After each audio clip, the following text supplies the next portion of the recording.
Hey guys, my name is Liz and today's video is going to be about 10 things I hate or get annoyed by from being a cashier. So I've always had a job since I was like 12 years old until like now, which I'm like 22. So like 10 years, 10 years. So let's just get right into it. So in no particular order, it's not like from worst to, you know, least worst to most worst or whatever. It's just what I came up with. So the first thing I hate or get annoyed by is like creepy old men that either try to flirt with me or I don't know. I usually don't recognize these things. It takes someone else to point them out because I'm just like nice and I'm assuming everyone else is being friendly. So yeah. There was one time I was working at like a fast food restaurant and I was just being nice, and my manager was like poking fun. She was like, hey, you're gonna get his number, like, you know. I was like, what are you talking about? He's like, he was obviously hitting on you. I'm like, no, he wasn't. But the dude was like in his 40s and my brother was friends with his son, so it was like, anyways, just weird. So another story, I was checking like expiration dates on like dairy products, and this like dude came up behind me. He was like, oh, excuse me, can I get in here? And I'm like, oh yeah, no problem, sorry, or something like that. And then he puts his hand on my lower back and I'm like, oh, like when these situations happen, you don't like know what you're gonna do in the situation because it just happens and you're like, what? But like, I don't like to be touched in general, so I was just like, you try not to be rude and do that little nasty like, oh, don't touch me move, but like, it's like, yeah, just don't touch me. And I think he apologized for something or whatever, like coming through, and I was like, oh no, it's fine. And he was like, oh, so are you. I was like, thanks, like, ew, like this man is in his 40s or 50s, like what? So I go up front to like start ringing people out, and lo and behold, he comes to my register and I'm like, okay, great. And then now that I recognize who he is, and I'm like, okay, he's a bit of a creep. And then he like tries to make this joke and it's not funny, so I don't laugh. Like as a cashier, like people always try to make jokes with you and things. It's like you're kind of forced to laugh, like, oh, ha ha ha. But this time I was not here for it. I was not like in the mood. So he makes this little corny joke and I'm like, huh, okay. He was like, oh, what, it wasn't funny? I was like, not really. He was like, oh, you're supposed to make me feel good. I was like, that's what your wife is for. He was like, that's not what I meant. I'm like, yeah, okay, whatever. So I can't say it happens all the time because I don't really notice these things until it's like obvious, but it was just like, no. You like, they could be my father's age. Granted, my father's in his like late 60s, but like still, like you're in your 40s and 50s, you're pushing it. You have a daughter my age, you need to chill out. Second thing that annoys me, when wealthy people complain about the 10-cent charge for a plastic bag. So in New York, I know LA already started it, but in New York there's now a 10-cent fee for every bag, for every plastic bag, the plastic and paper bag, and everyone's up in arms. But like there's a whole ocean full of trash and like landfill because of us, but you know, whatever. I think it's a good thing. So people are like, every day, every argument, it's about these 10-cent bags. So mind you, I currently work at a town that's one of the most wealthiest town in the entire county, and people still get upset over this 10-cent bag when it's supposed to help the environment. And they're like, oh, they're just trying to make money on us. Like it doesn't even go back to the state. The money goes actually back to the company, not the state. So yeah, every day it's a freaking argument about these 10-cent bags, and I'm like, I don't even care at this point. Like I just get so aggravated. Yeah, like you live in a wealthy town. Like, are you really gonna complain about these 10-cent bags?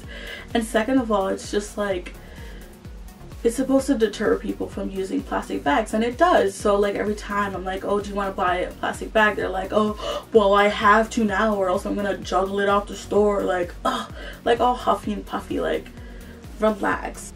Another thing that annoys me is when customers leave all their items in the basket and just put it on like the moving belt and just like let me unload it. Like I personally don't care. Like I'm gonna just dump the thing onto the belt and push it through and then they get the hint. But it's like, oh, come on, man. I know I'm a cashier and I'm supposed to ring you out, but like make things a little bit faster, quicker, and we can get this out, you know, out of the way, you know.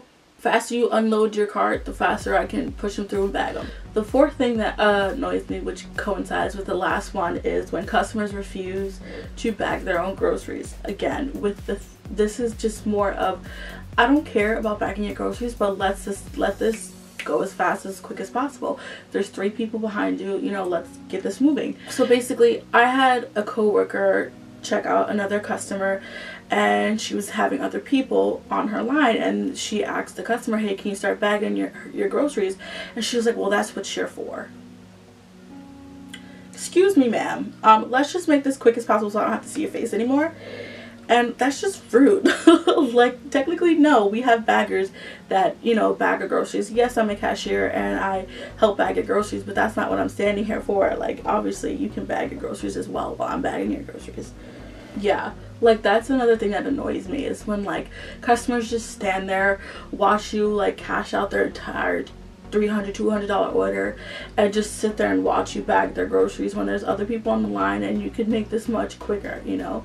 And another thing, there's, like, on the opposite side of that, there's customers who are adamant about bagging their own groceries and they're taking their sweet time.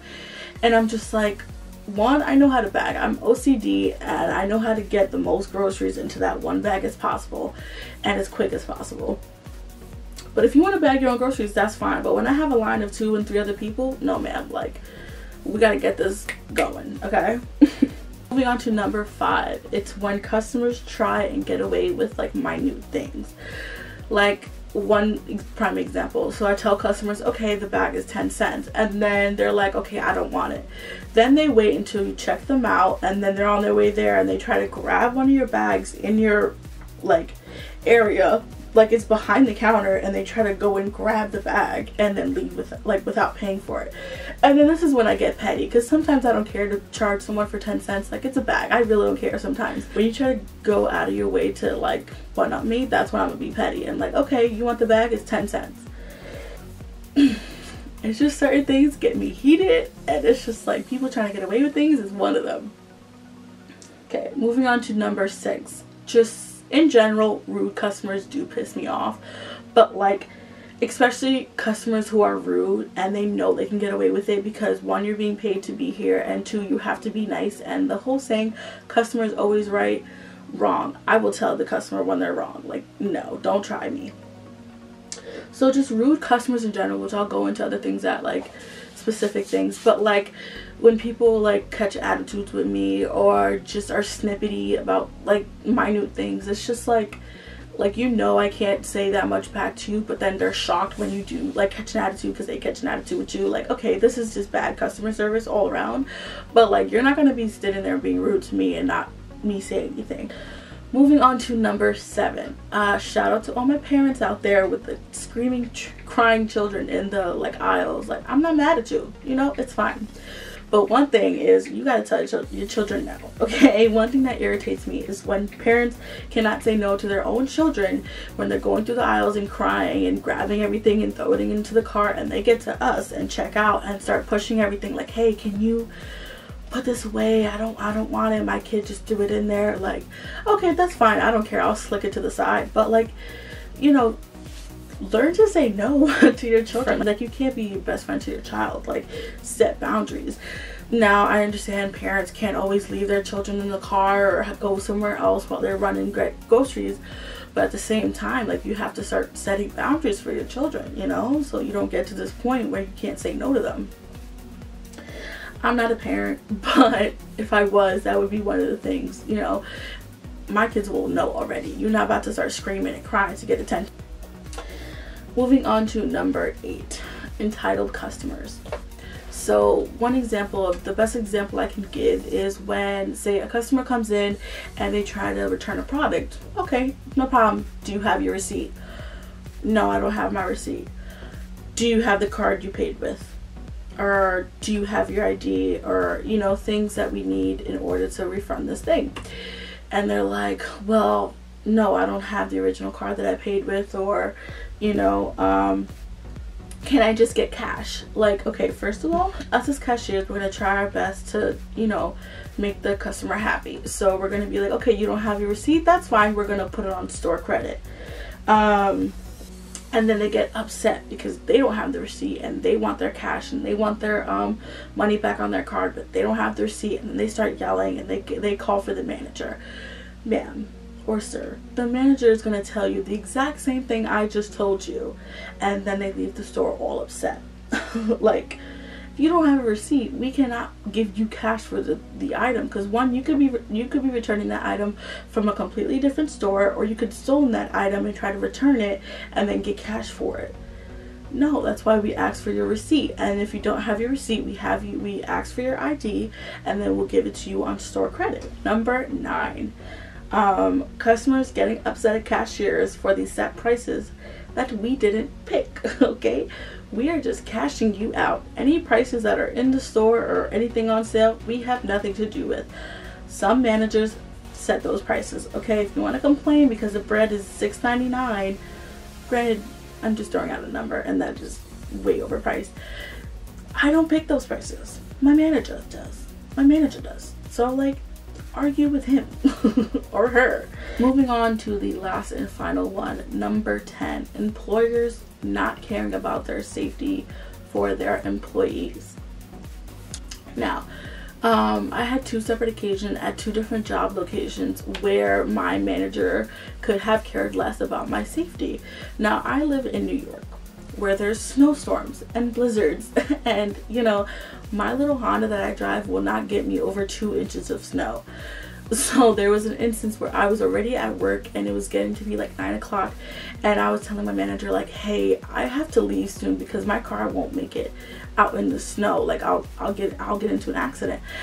And he was going back and forth with me. He was like, oh, well, you know, I really don't want you to go. And it was like, you know, making like, instead of caring about my safety, he was like caring about somebody closing the store. And that really like outraged me because it was the middle of a snowstorm and I ended up getting stuck 3 times in that snowstorm. Driving home, my wheels, the control arm on my wheels was just going left and right throughout the entire highway. I had to put my high beams on. I was swerving in and out of the lanes because it was the middle of a snowstorm and I was driving a little 2-door Honda. And it was getting to where I was getting close to home, about 10 minutes out, and then I got stuck. It was like a little turnaround, not really, it was like a little curved lane, and it was like you have to go slower, like 15 miles an hour anyways. And then I got stuck. Someone came and they pushed my car and they got me out, but then I got stuck again. And this time my car was like this way in the middle of like the lane, and if a car would have came and hit me on my back, I would have went over the railing. Okay, so I had to call the fire department and they had to come in and reverse me and block off the lanes and reverse into the school nearby. And I was just outraged because if my manager would have let me out early, I could have avoided this. Fast forward a few years down the line, and it was an impending snowstorm and it was supposed to snow all day long. So then I call out. I was like, no, I can't make it. I can't come in. My car is not getting over like 2 inches or 3 inches of snow. And then they're like, oh, fine, whatever. And then my manager cuts my hours. Now, first of all, you're a manager. You can't sit there and be petty and take it out on the employee who will not, it's not safe for me to go out in the snowstorm. That same day, it started snowing at 2 p.m. It did not stop until the next day. It pissed me off because, first of all, every time somebody calls out, I'm the first person they call because I always come in. And I don't mind doing that. Like, I'll get hours. But, like, it really pissed me off because, like, my safety was at jeopardy if I would have taken my car out in this middle of a snowstorm. And for you to like cut my hours, like that was just ridiculous. Like you can't punish an employee for like calling out when it's not safe for them to come out. Like I understand as an employer you need your employees to come in and be able to like close or, you know, complete their shift. But if I can't come in and my life is in jeopardy, I'm not coming in. I already been through that, done that, I'm not doing that again. So yeah, those are the 10 things I hate or get annoyed by from being a cashier. Now, is this a complete list? No. Is this every cashier known to man's original thoughts? No. This is just my own personal experiences, my own personal opinions, and things that personally annoy me. As being a cashier for like 10 years, 9 years. If you watch this all the way through, leave a little money sign, and if you have like an emoji for a cashier for like a little register, comment that down below. Like, comment, subscribe because YouTube makes everybody say this. And yeah, thank you for watching. Bye.